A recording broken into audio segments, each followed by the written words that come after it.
থেকে ঘুমায় গেছি, প্রিন্স আমাকে জাগায় তুলছে। বাজে ভালো এটা দেখার বিষয় না, আমি সাকিব খানকে দেখতে আসছি। বেশ একটা এটা আমার এরিয়া, আমি ছাড়া আর কারো আওয়াজ হবে না।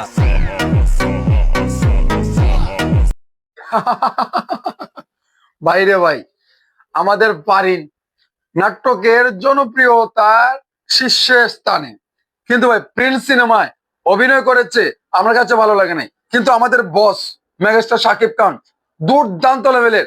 নায়িকা লাগে না, শাকিব খানের সিনেমার নায়িকা লাগে না, কোনো প্রয়োজন নাই ভাই।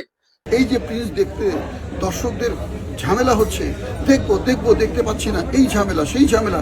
আমি তো মনে করি, শুনেন, হ্যাঁ বলেন প্লিজ। যে প্রেমটা করতে যে একটু ঝামেলা হয়, সেই প্রেমই তো জমে বেশি। আসলে সাকিব খান এমন একটা পর্যায়ে চলে গেছেন, উনি আসলে কম্প্যারিজনের বাইরে চলে গেছেন। ওনার সাথে আসলে সিয়াম বা নিশোর কম্প্যারিজনটা আসবে after 5 years or 6 years or 10 years. প্রিয় বস, আপনাকে কত ভালোবাসি। এই দেখেন কত বড় একটা পোস্টার আনছি, তারপরে কার্ড আনছি, সবকিছু আইন না প্রচারণা করলাম, ঠিক আছে। আমার কথা হয়েছে, এই যে নাটকের যে মাইয়াগুলো আছে এদেরকে নিয়ে আর কখনো সিনেমায় করবে না।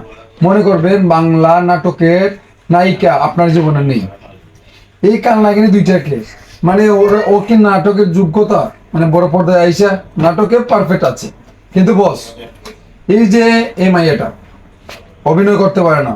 আর ওইটা কোথায় থেকে নিয়ে আসছিলেন ভাই জানি না, ভালো অভিনয় করে নাই, কিন্তু আপনার অভিনয় প্রিন্স সিনেমায় দুর্দান্ত লেভেলের, এমনকি অসাধারণ হয়েছে।